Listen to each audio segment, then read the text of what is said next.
Hey guys, welcome back to my channel Akanksha aspiration. Hope you all are doing good. अगर आप Bihar teaching vacancy की preparation कर रहे हैं और आप क्लास 6 to 8 में मैथ्स और साइंस की टीचर बनना चाहते हैं तो आप मेरे चैनल से जुड़ सकते हैं, क्योंकि मैं अपने चैनल पर साइंस की पूरी सीरीज चला रही हूँ और उसमें मैं आपका पूरा साइंस प्रिपेयर कराऊंगी, सारे टॉपिक्स आपको कवर कराऊंगी, उसका एक्सप्लेनेशन दूंगी। फिर साथ में जैसे जैसे टॉपिक्स कवर होते जाएंगे, जो मैंने आपको इम्पोर्टेंट टॉपिक्स बताए थे कि आप 1.5 महीने में कैसे कवर कर सकते हो अगर आप सेल्फ स्टडी कर रहे हो, तो उन टॉपिक्स को एक एक करके मैं बताऊंगी। और जैसे जैसे टॉपिक्स कवर होंगे उन टॉपिक्स के आपको मैं क्वेश्चंस भी प्रैक्टिस कराऊंगी। जितने भी इंपॉर्टेंट क्वेश्चंस हैं जो आपके सीटेट पेपर 2 में पूछे गए हैं, बिहार टेट पेपर 2 में पूछे गए हैं, या फिर बिहार के जो दूसरे एग्जाम्स हुए हैं जिसमें साइंस पूछी जाती है, उनमें जो क्वेश्चंस पूछे गए हैं मैं वो सारे क्वेश्चंस आपको प्रैक्टिस कराऊंगी। और साथ ही मैं जो भी चीजें यहाँ पर आपको बताऊंगी बोर्ड पर, उसका पीडीएफ आपको मेरे टेलीग्राम चैनल पर मिल जाएगा। आप चाहें तो उससे जुड़ सकते हैं, जिसका नाम है आकांक्षा एस्पिरेशन। मैं डिस्क्रिप्शन बॉक्स में उसका लिंक दे दूंगी। साथ ही इस सीरीज में जो मैं साइंस की सीरीज चला रही हूँ, इसमें ये मेरा आज दूसरा वीडियो है और मैं कोशिश करूंगी कि वीडियो अपने मैं छोटे रखूं, 10-15 मिनट का वीडियो रखूं और कई टुकड़ों में आपको वीडियोस प्रोवाइड कराऊं, ताकि आप आसानी से 10 मिनट का वीडियो कहीं भी बैठे हो देख सको और साथ में उसकी पीडीएफ एक बार देख लो तो आपकी चीजें दिमाग में सेट हो जाएं। क्योंकि एक बार थोड़ा सा लंबा वीडियो होता है तो हमारा कॉन्सेंट्रेशन कहीं ना कहीं टूटने लगता है, तो इसलिए मैं टॉपिक्स आपके छोटे छोटे टॉपिक्स लूंगी, एक एक आपको 10-10 मिनट के वीडियोस में उसको कवर करा दूंगी। और आपको मैं कोशिश करूंगी कि एक दिन में आपको 2 वीडियोस तो एटलीस्ट प्रोवाइड कराऊं। तो आज का जो टॉपिक है हमारा वो है न्यूट्रिशन इन प्लांट्स।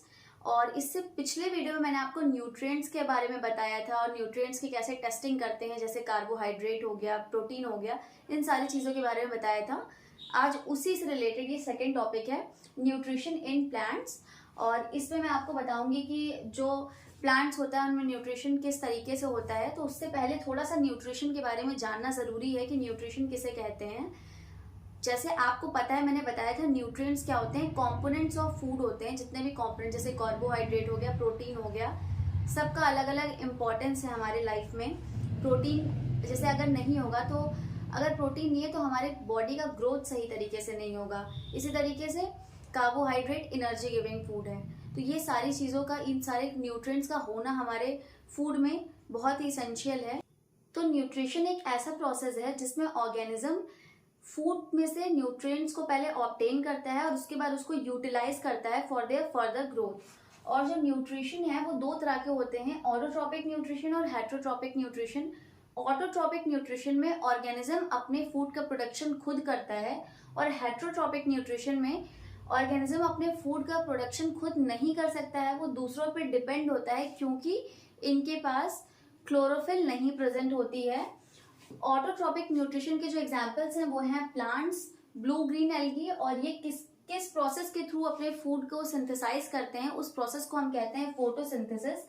अगर सिंपल लैंग्वेज में कहा जाए तो फोटोसिंथेसिस एक ऐसी प्रोसेस है जिसके थ्रू प्लांट्स सनलाइट और क्लोरोफिल के प्रेजेंस में कार्बन डाइऑक्साइड और वाटर को यूज करके ग्लूकोज का फॉर्मेशन करते हैं।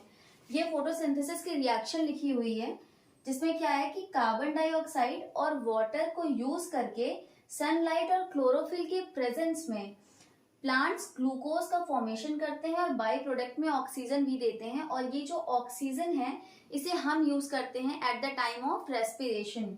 और क्लोरोफिल आपके क्लोरोप्लास्ट में प्रेजेंट होती है प्लांट सेल के, और इसी क्लोरोफिल की वजह से फोटोसिंथेसिस प्लांट्स कर पाते हैं, क्योंकि क्लोरोफिल की हेल्प से क्या होता है, सनलाइट क्लोरोफिल सनलाइट को ट्रैप करने में हेल्प करता है। और अगर देखा जाए तो कार्बन डाइऑक्साइड का इनटेक प्लांट्स में कहाँ से होता है, थ्रू स्टोमेटा होता है। और स्टोमेटा को जो रेगुलेट करता है वो गार्ड सेल रेगुलेट करता है, यानी कि जो क्लोजिंग और जो ओपनिंग ऑफ स्टोमेटा है वो कौन रेगुलेट करता है, गार्ड सेल। और इसी तरीके से जो वाटर का इंटेक है प्लांट्स में वो किसके थ्रू होता है, वो रूट्स के थ्रू होता है, नीचे से। अच्छा, फोटोसिंथेसिस की प्रोसेस में 3 स्टेप्स इन्वॉल्व हैं जिनको समझना जरूरी है। जैसे पहला है absorption of light by chlorophyll. Chlorophyll का काम होता है सनलाइट को ट्रैप करना। अगर किसी जैसे हमारे पास क्लोरोफिल नहीं प्रेजेंट है तो हम लोग सनलाइट को ट्रैप नहीं कर सकते, इस वजह से हम फोटोसिंथेसिस करके अपना फूड का प्रोडक्शन खुद से नहीं कर सकते हैं। और प्लांट यही काम कर सकते हैं क्योंकि उनके पास क्लोरोफिल प्रेजेंट है और वो सनलाइट को ट्रैप कर सकते हैं। सेकेंड है स्प्लिटिंग ऑफ H2O, यानी कि वाटर मॉलिक्यूल का ब्रेकडाउन। और ये किस तरीके से होता है, जब लाइट एब्जॉर्ब हो जाती है क्लोरोफिल के थ्रू तो जो लाइट एनर्जी है वो केमिकल एनर्जी में कन्वर्ट होती है और वही उसी केमिकल एनर्जी की मदद से जो वाटर मॉलिक्यूल होता है वो हाइड्रोजन और ऑक्सीजन में टूट जाता है, स्प्लिट हो जाता है। जो थर्ड प्रोसेस है वो है रिडक्शन ऑफ कार्बन डाइऑक्साइड। आपको रिडक्शन और ऑक्सीडेशन के बारे में पता होगा। रिडक्शन मतलब होता है एडिशन ऑफ हाइड्रोजन और ऑक्सीडेशन मतलब होता है एडिशन ऑफ ऑक्सीजन। तो रिडक्शन हुआ यहाँ पर कार्बन डाइऑक्साइड का, यानी कि इसमें हाइड्रोजन जुड़ा जिसकी मदद से क्या आपके ग्लूकोज का फॉर्मेशन होता है। और एनर्जी आपकी जो स्टोर होती है, जो आपका फूड बनता है उसमें से कुछ फूड यूज हुआ, जो बचा जो एनर्जी के फॉर्म में स्टोर होगा वो किस फॉर्म में होगा, वो स्टार्च फॉर्म में होगा, ना कि ग्लूकोज के फॉर्म में। ग्लूकोज के फॉर्म में एनर्जी बनती है, वो अपना फूड तैयार करते हैं, लेकिन उसको स्टोर किस फॉर्म में करते हैं, स्टार्च। इसी तरीके से ह्यूमन बीइंग में ग्लाइकोजन के फॉर्म में एनर्जी स्टोर होती है, याद रखिएगा, ग्लाइकोजन के फॉर्म में। और एक एनसीईआरटी में एक्टिविटी दी हुई थी जिसमें ये बताया था कि पोटेशियम हाइड्रोक्साइड यूज किया जाता है कार्बन डाइऑक्साइड को एब्जॉर्ब करने के लिए। बेसिकली इस एक्टिविटी में ये बताया गया था कि सनलाइट, क्लोरोफिल, कार्बन डाइऑक्साइड और वाटर, इन चारों में से अगर कोई एक भी एब्सेंट होता है इन चारों में से तो फोटोसिंथेसिस की प्रोसेस नहीं हो सकती। ये आपकी पूरी फोटोसिंथेसिस की प्रोसेस थी, ये रिएक्शन था, आपको इसको याद रखना है। आपको ये पता होना चाहिए कि स्टोमेटा को रेगुलेट कौन कर रहा है, फूड प्लांट्स में किस फॉर्म में स्टोर होता है, स्टार्च के फॉर्म में। ये सारी चीजें आपको पता होनी चाहिए। और 3 स्टेप्स होते हैं, absorption of light by chlorophyll, splitting of water और रिडक्शन ऑफ कार्बन डाइऑक्साइड। और अब हम देख लेते हैं हेटरोट्रोपिक्स न्यूट्रिशन क्या होता है। हेटरोट्रोपिक न्यूट्रिशन के फर्दर आपके 3 टाइप्स हैं। सबसे पहला है सैप्रोफाइट्स। सैप्रोफाइट्स क्या होते हैं, सैप्रोफाइट्स ऐसे ऑर्गेनिजम्स होते हैं जो कि अपना न्यूट्रिशन डेड और डीके ऑर्गेनिजम्स से उनको अपना न्यूट्रिशन मिलता है। वो अपना जो न्यूट्रिशन है वो डेड और डीके ऑर्गेनिज्म से लेते हैं। इसके एग्जाम्पल हैं आपके फंगस, इसमें मशरूम भी आ गया, इंडियन ऑर्किड। और ऐसा ये क्यों करते हैं, इसका रीजन है लैक ऑफ क्लोरोफिल। इनके पास क्लोरोफिल नहीं प्रेजेंट होती है कि ये फोटोसिंथेसिस कर सकें, इसलिए ये जो है डेड और डीके पर फीड करते हैं। नेक्स्ट है आपके पैरासाइट्स। पैरासाइट्स क्या करते हैं, अपना जो फूड है वो दूसरे ऑर्गेनिज्म से ऑब्टेन करते हैं। इसमें इनको तो मतलब इनका फायदा होता है, लेकिन दूसरे ऑर्गेनिज्म का नुकसान होता है इसमें। और इसका जो एग्जाम्पल है सबसे पहला वो है कस्क्यूटा, जिसको हम अमेरबेल के नाम से जानते हैं।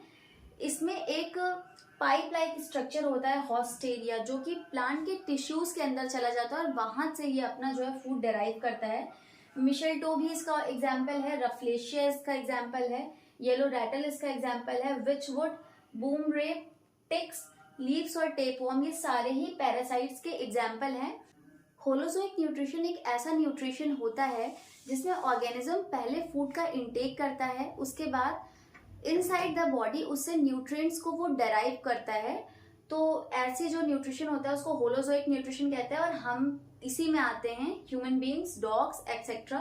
बाकी सैप्रोफाइट्स, पैरासाइट्स ये सारे आपके होलोजोइक के अंदर नहीं आते हैं। तो आप इसका स्क्रीनशॉट ले सकते हैं पहले।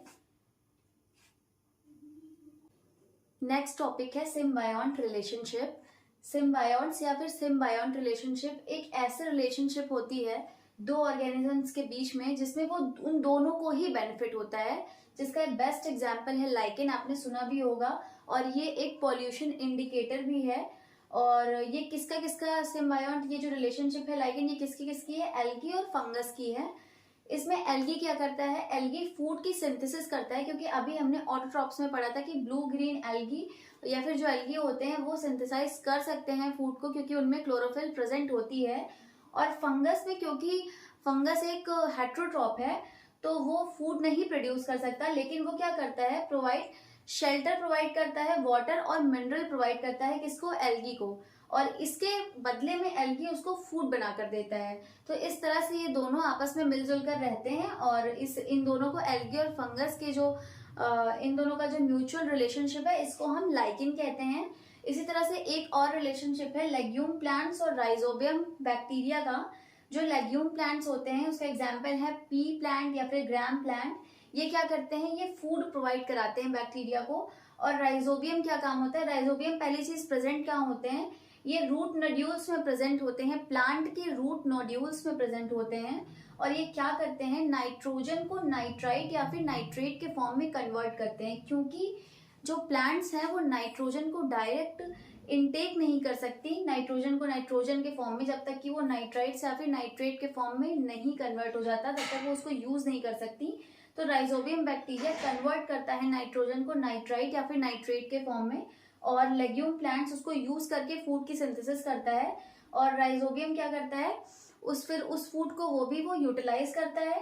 तो इस तरीके से ये दोनों भी एक सिम्बायोंट रिलेशनशिप में है।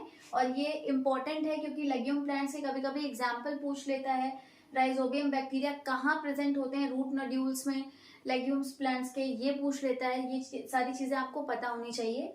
एक लास्ट टॉपिक है न्यूट्रिशन इन प्लांट्स का, इंसेक्टिवोरस प्लांट्स। कुछ ऐसे प्लांट्स होते हैं जो इंसेक्ट्स को ईट करते हैं, क्योंकि ऐसा नहीं है वो फोटोसिंथेसिस नहीं कर सकते, वो फोटोसिंथेसिस कर सकते हैं, लेकिन अपनी नाइट्रोजन डेफिशिएंसी को पूरा करने के लिए वो इंसेक्ट्स को ट्रैप करते हैं और उनसे वो नाइट्रोजन को निकालते हैं, उसको यूज करते हैं।